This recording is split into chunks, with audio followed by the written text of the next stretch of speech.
साथ एक हॉस्टल में पढ़े।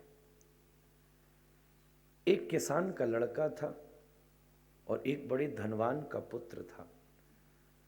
प्राइमरी एजुकेशन दोनों ने साथ में ली, पर किसान के धन की परिस्थिति की वजह से उसने अपने पुत्र को वापस बुला लिया। धनवान का पुत्र पढ़ता रहा। दोनों की यारी बड़ी तगड़ी थी, एक दूसरे में पत्र व्यवहार चलता रहता था। 15 साल बीत गए। गांव वाले ने सोचा बहुत दिन हो गए दोस्त से मिले, क्यों ना शहर चलूं और दोस्त से मिलूं। जीवन में वो पहली बार शहर आया, पहली बार। भारतवर्ष के अंदर इतनी डाइवर्सिटी है कि आज भी अगर आप दिल्ली से 100 किलोमीटर दूर रहने वाले किसी एक ग्रामीण व्यक्ति को दिल्ली के बीच चौराहे पर खड़ा कर दो तो खोपड़ी चकरा जाएगी। जब आज के समय ये है तो और 30 साल पहले क्या होगा। ग्रामीण पहुंचा पहली बार शहर तो समझ ही नहीं आया जाऊं कहां। दोस्त की बड़ी भारी हवेली थी, पहुंचा, भीतर स्वागत किया।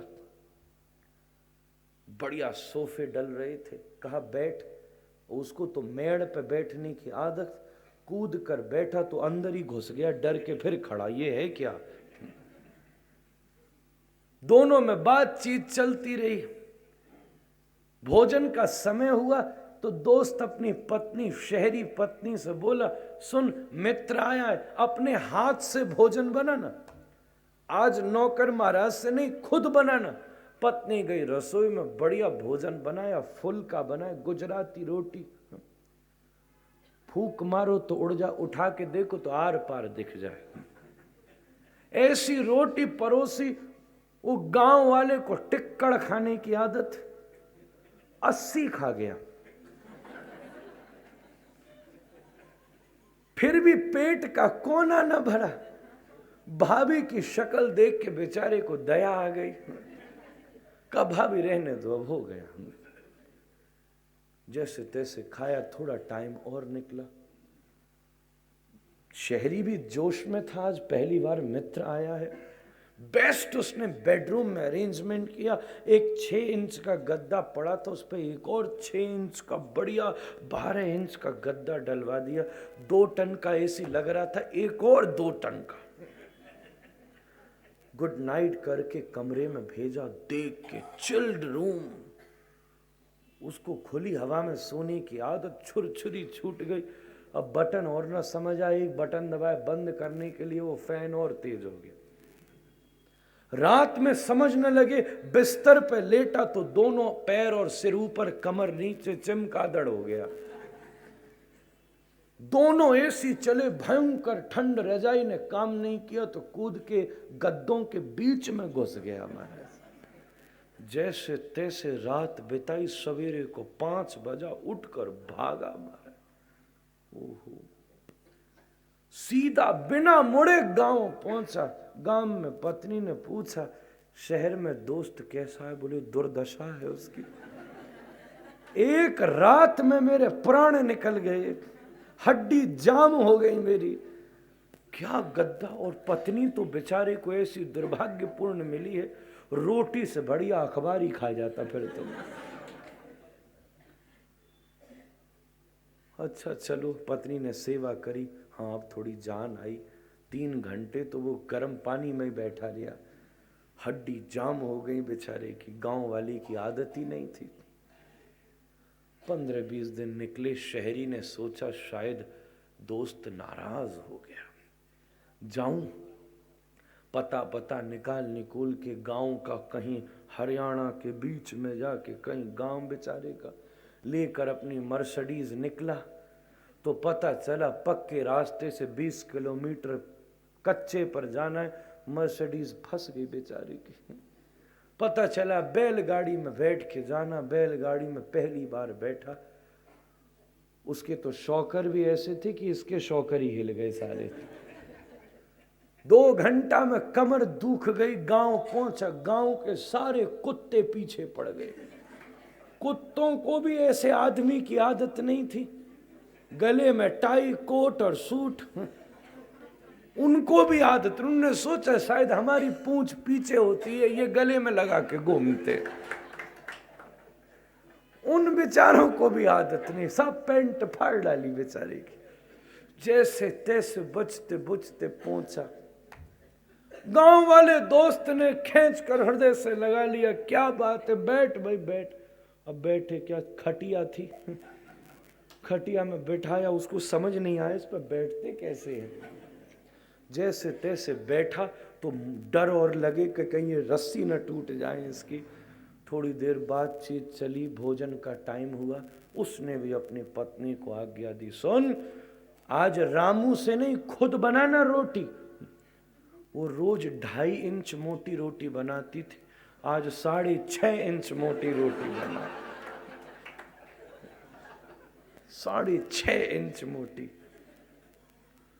पहले तो बंदे पे टूटे ना, जैसे तैसे तोड़ी मुंह में रखी, और जब काटी मुंह उठाया ऊपर तो दांत अंदर ही रह गए।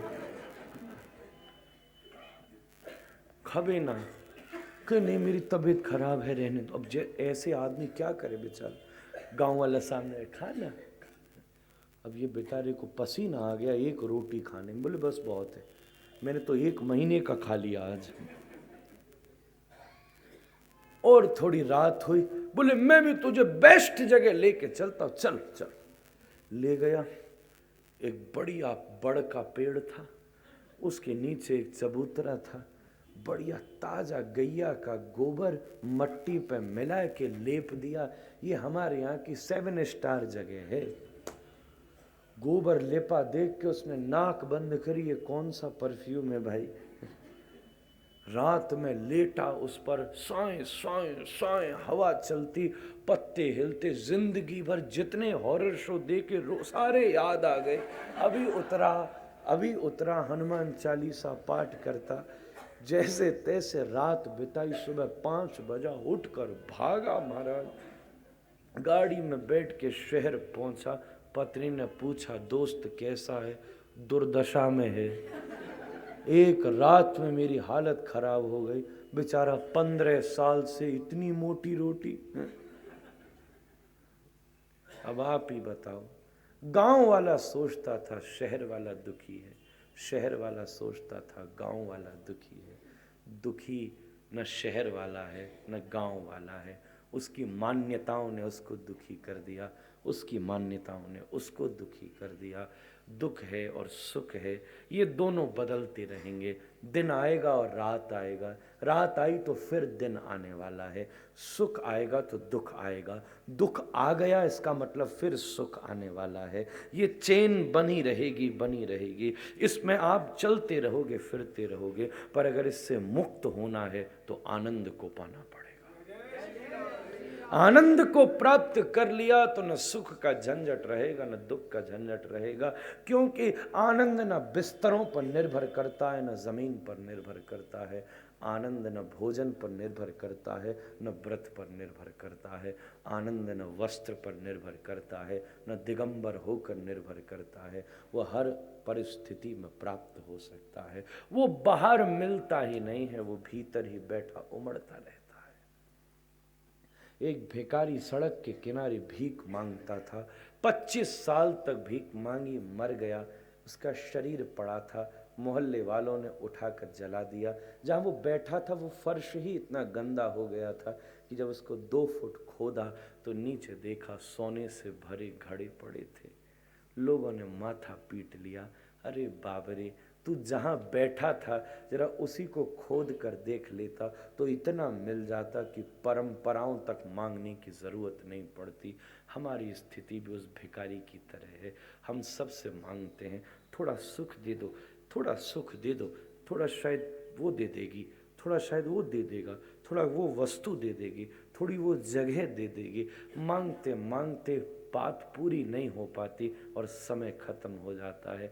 पर तुम थोड़ा अगर अपने अंदर ही खोद कर देख लेते तो जैसे एक सुख की बूंद दुनिया में नहीं मिली, उसके समुद्र तुम्हारे भीतर उमड़ रहे थे। आत्मचिंतन की यही रसधारा है। बंधुओं सुखाय कर्माणि करोति लोके, ये एक एक सूत्र हैं। अब कथा में तो सूत्र पर ही बात हो सकती है। कथा कंसिस्ट करती है स्तोत्र को, सूत्र को, मंत्र को, स्तुति। शास्त्र में 4 चीजें होती हैं। मंत्र, सबसे पहले क्या है? मंत्र। मंत्रों पर चर्चा हुई। फिर क्या है? सूत्र। आज ये क्या है? सूत्र है। फिर एक है स्तोत्र, जो भगवान की अभ्यर्चना में गाया गया है। एक शास्त्र इनसे भरा पड़ा रहता है, और मेरी कोशिश रहती है कि एक दिन की कथा में ये तीनों चीज तो कम से कम आपको मिल ही जाए। एक सूत्र मिल जाए, एक मंत्र मिल जाए, और एक स्तोत्र मिल जाए। पूछा मैत्रेय ने फिर से, आप जब जिस ब्रह्मांड का वर्णन कर रहे हैं, इस ब्रह्मांड की उत्पत्ति हुई कैसे? जब इस जिज्ञासा को रखा तब वर्णन आया। ब्रह्मांड सबसे पहले अंड रूप में था। 25 तत्वों ने मिलकर के उसमें सृजन किया। मूलः प्रकृति अविकृति महदाद्य प्रकृति विकृति सप्तः षोडश कस्तु विकारो न प्रकृति न विकृति पुरुषः। इन 25 तत्वों ने मिलकर सृजन किया। अब ये 25 तत्व क्या हैं, उसके लिए 10-12 दिन दोबारा बुला लेना। वो फिर फिलॉसफी का एक दूसरा स्तर है। वैदांतिक बैठे हों तब कुछ विचार किया जा सकता है। वो अंड विदीर्ण हुआ। इवोल्यूशन की परिभाषा फिजिक्स ने 2 दी। मैं उसका विद्यार्थी रहा हूं। हमारे पास 2 थ्योरी हैं, एक स्टेडी स्टेट थ्योरी है, एक बिग बैंग थ्योरी है, जिसमें पहली वाली को मान्यता प्राप्त नहीं है, दूसरी वाली को मान्यता प्राप्त है। There was a nucleus that had a big bang. भाषा का अंतर है। भागवत ने कहा एक अंड था जो विदीर्ण हुआ, बात एक ही है। सबसे बड़ा झंझट ये है, मैं प्रबुद्ध लोगों के बीच में बैठा हूं, सबसे बड़ा झंझट ये है, उस दिन समस्या हो गई जिस दिन इंग्लिश वर्ड साइंस की हिंदी विज्ञान हो गई। ये सबसे बड़ी ऐतिहासिक भूल है। संस्कृत के मातृ शब्द से मदर बना, भ्रातृ शब्द से कहीं न कहीं ब्रदर प्रमाणित हुआ, सांख्य से साइंस शब्द का निर्माण हुआ। ज्ञान अलग चीज है, विज्ञान अलग चीज है, और सांख्य अलग चीज है। साइंस के सूत्र और सांख्य के सूत्र आपको मिलेंगे। साइंस ने 100-200 साल पहले एटम्स की चर्चा करी होगी, सांख्य ने 5000 साल पहले अणुयान, अणु की चर्चा कर ली है। पर हमारी तुलना का स्तर अलग है, तुलना हमने गलत से कर दी। ज्ञान अलग है। ज्ञान वो है जो आपके अंदर स्फुटित होता है। जब राइट ब्रदर्स ने पहला हवाई जहाज बनाया तब उनको इंस्पिरेशन मिली गैलीलियो गैलीली के एक नोबल से। वो इंस्पिरेशन ज्ञान है। जब उन्होंने रिसर्च कर करके एक हवाई जहाज बना दिया और जब उनके अंतस अनुभूति का विषय उनकी इंद्रियों ने अनुभव कर लिया तो वो विज्ञान है। और जब वो हवाई जहाज उड़ गया उसके बाद जो स्टडी आई कि भाई ये काइनेटिक एनर्जी है, ये मैकेनिकल एनर्जी है, वो सांख्य है। ये तीनों का स्तर अलग है। अब किसी विश्वविद्यालय में बैठा होता तो और लंबी बात करता। मैंने तो आपसे पहले दिन ही कह दिया था, मैं हर बात का एक फूल लगाऊंगा। इसलिए विज्ञान की भी बात करूंगा, सांख्य की भी बात करूंगा, दर्शन की भी बात करूंगा, भक्ति की भी बात करूंगा। आपके मन पसंद जो फूल हो इस बगीचे से एक ले जाना। सांख्य का अपना स्तर है। हम मानते हैं पूरी पृथ्वी सब कुछ स्पेस में है। भागवत कहती है एवरीथिंग, सब कुछ भगवान शेष के माथे पर है। केवल शब्द का फर्क है। मैं कहूँ यहाँ जगह शेष है, आप बैठ जाइए। मैं कहूँ there is a space, you can sit here. शेष और स्पेस केवल शब्द का फर्क है। आज का विज्ञान सूर्य से ग्रहों की दूरी नापता है। वो यूं नापते हैं, Mercury, Venus, Earth, Mars, Jupiter, Saturn, Uranus, Neptune and then Pluto, they could be further more. अध्यात्म यूं नापता है, ऊपर का लोक, नीचे का लोक, फर्क है। हम कहते हैं ऊपर है तल, अतल, बितल, रसातल, महातल, पातल, ये नीचे के लोक हैं। सतलोक, जनलोक, महरलोक, सूर्यलोक, चंद्रलोक, ये ऊपर के लोक। उसकी नाप यूं है, वहां पृथ्वी केंद्र है, वहां सूर्य केंद्र नहीं है, पृथ्वी को बीच में कहा। और आपकी पृथ्वी की पहचान ये है, अगर मैं आध्यात्मिक भाषा का प्रयोग करूं तो वामन के अंगूठे से इसमें थोड़ा छेद है, ब्रह्मांडोदर भेदना दलकुला। अभी अपने स्तर की बात है। हमारे यहां केंद्र पृथ्वी है, ऊपर और नीचे। आज की साइंस में केंद्र सूर्य है, हमने उससे माना, ये फर्क है।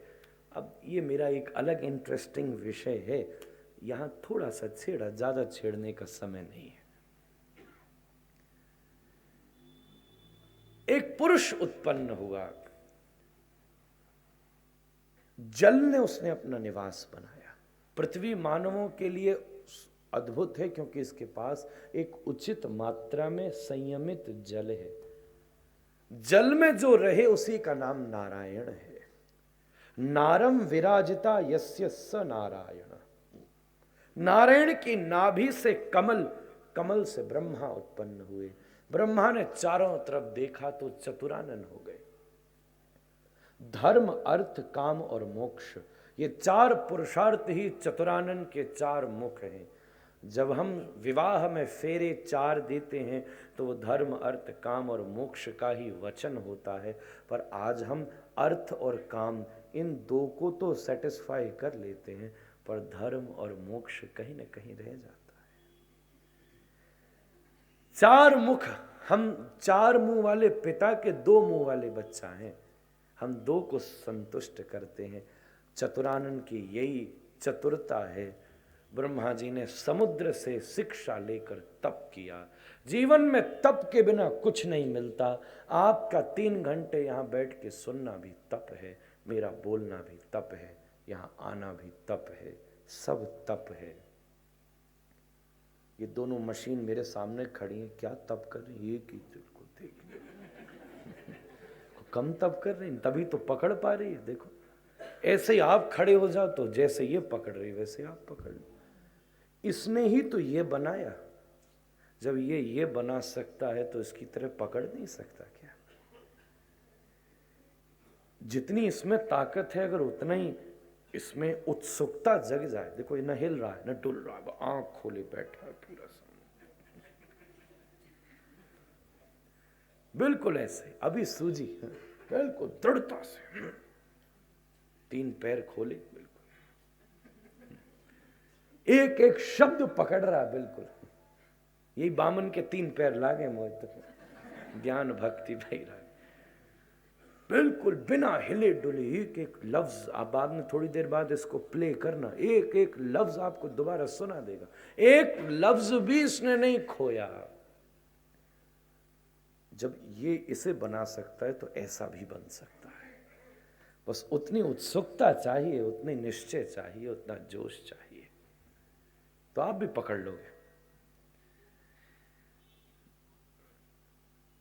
ब्रह्मा जी ने तप किया, भगवान ने सृजन की आज्ञा दी।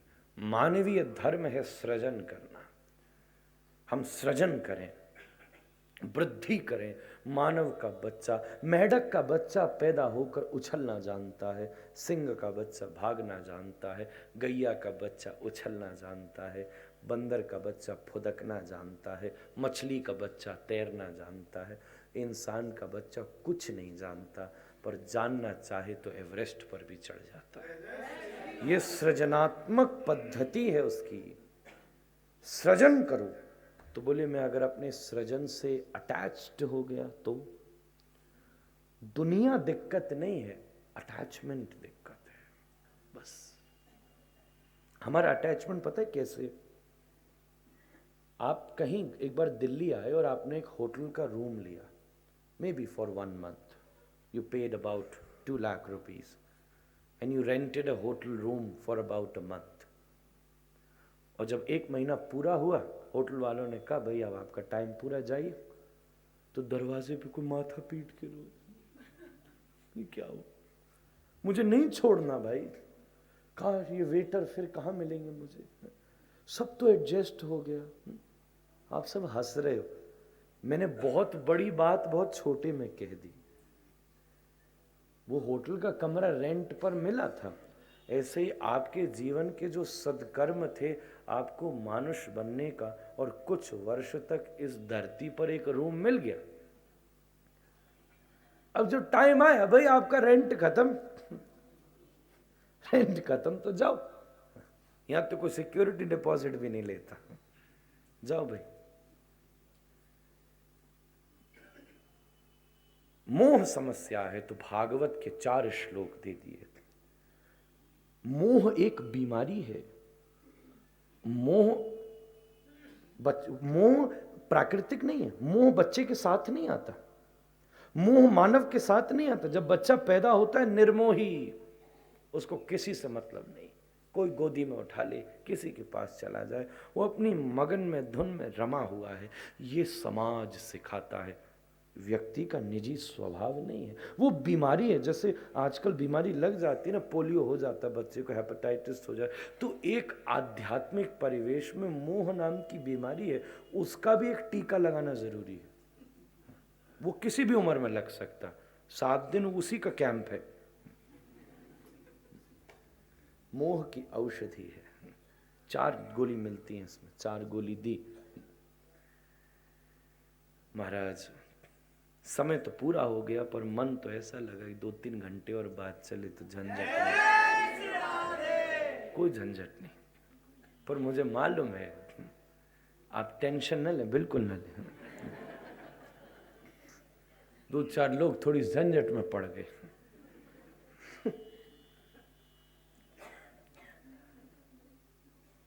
तो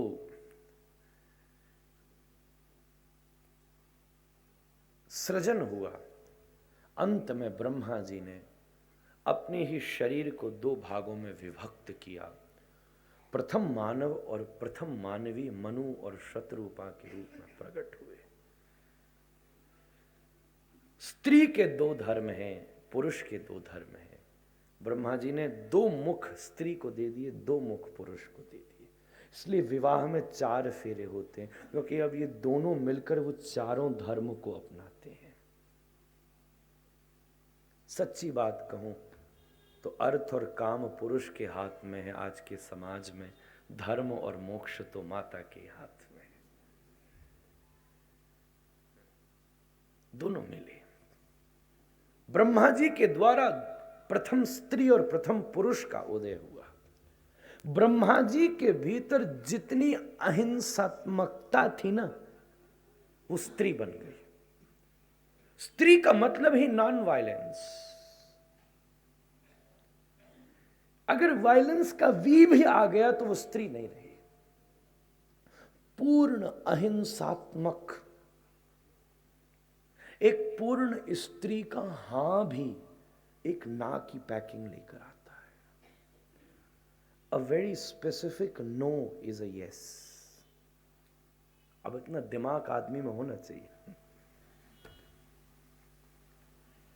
स्त्री की अपनी शोभा है, और जो हिंसात्मकता थी ब्रह्मा जी के भीतर, वो पुरुष के रूप में उत्पन्न हुई। स्त्री के पास गर्भ होता है, पुरुष के पास गर्भ होता है। ब और भ का फर्क है। वो धारण करती है। ये भारतवर्ष के अध्यात्म का इतिहास है, जहां स्त्री को अपने शिखर पर रखा है, पुरुष को अपने शिखर पर रखा है। उनके कंपैरिजन का भारत ने कभी विचार नहीं किया। मैं कुछ साल पहले की एक परिस्थिति के लिए हाथ जोड़कर क्षमा चाहता हूं, जो भारतवर्ष ने भुगती थी। जब सती की प्रथा थी, जब बहुत सारे झंझट थे, जब दबाया जा रहा था, उसके लिए मैं बहुत सारे हम जैसों को ही एक केंद्र बिंदु मानता हूं। पर अगर भारत के आध्यात्मिक इतिहास के ऊपर विचार किया जाए, जो व्याप्त हुआ वो शास्त्रीय नहीं था, पर शास्त्र पर विचार किया जाए तो स्त्री चंद्रमा की तरह सुशोभनीय है और पुरुष सूर्य की तरह सुशोभनीय है। सूर्य दिन को अपने हिसाब से प्रकाशित करता है, रात होती है तो चंद्रमा दृढ़ होकर सौम्यता बरसा देता है। इन दोनों की अपनी ऊंचाइयां हैं, दोनों की तुलना की आवश्यकता नहीं है।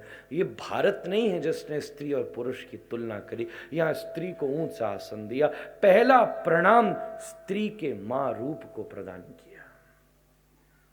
ये पाश्चात्य है जिसने पुरुष को आगे रखा। इसलिए अंग्रेजी का शब्द भी है male and then female, still a male is there, man and a woman, still a man is there. Woman की परिभाषा में एक स्कॉलर लिखता है a man with a womb.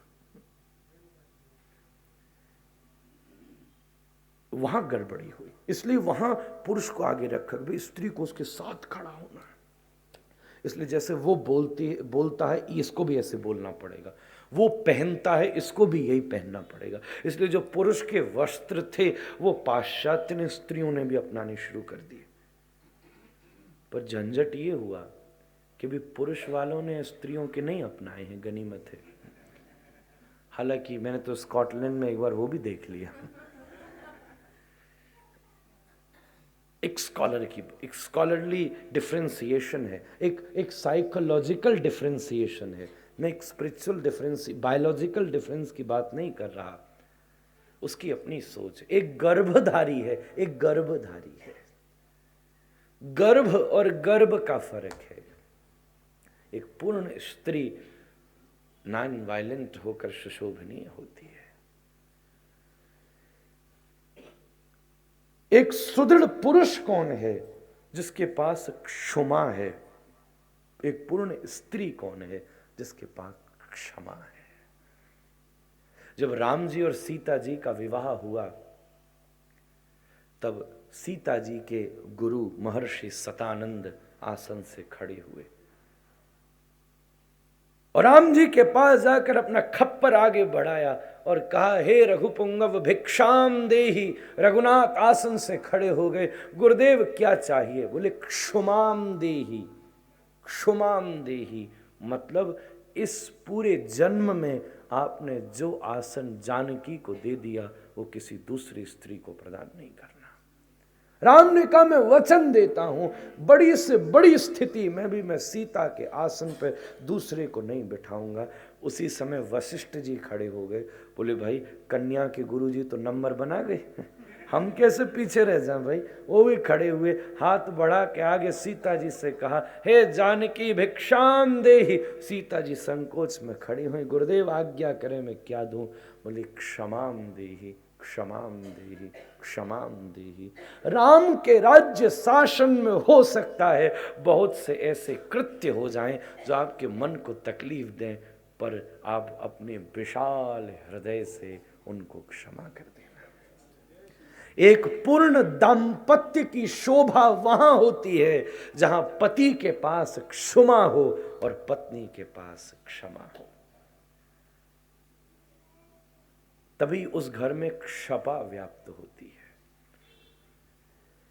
अतः ये एक एक सूत्र की बातें हैं भाई। अब मैं भी मूड में बैठा हूं। घड़ी तो कहती बहुत देर हो गई, चुप हो जा। महाराज, आत्मचिंतन की रसधारा आगे को बढ़ती है। मनु और शत्रुपा को भगवान वाराह ने अवतार लेकर ये पृथ्वी प्रदान करी। इस पृथ्वी के ऊपर महाराज मनु और शत्रुपा की 5 संतानें उत्पन्न हुई, 3 कन्या और 2 पुत्र। भारत के इतिहास से जो माताओं स्त्रियों की उपस्थिति है वो पुरुषों की उपस्थिति से ज्यादा है। आप भारत का 100, 200, 500 साल पुराना इतिहास भी पढ़ें या उससे पहले चले जाएं तो female rate was much more than male rate forever, from forever. बल्कि मानवीय सृजन में भी 3 पुत्री हैं और 2 पुत्र हैं। तभी समाज में अहिंसकता व्याप्त रही।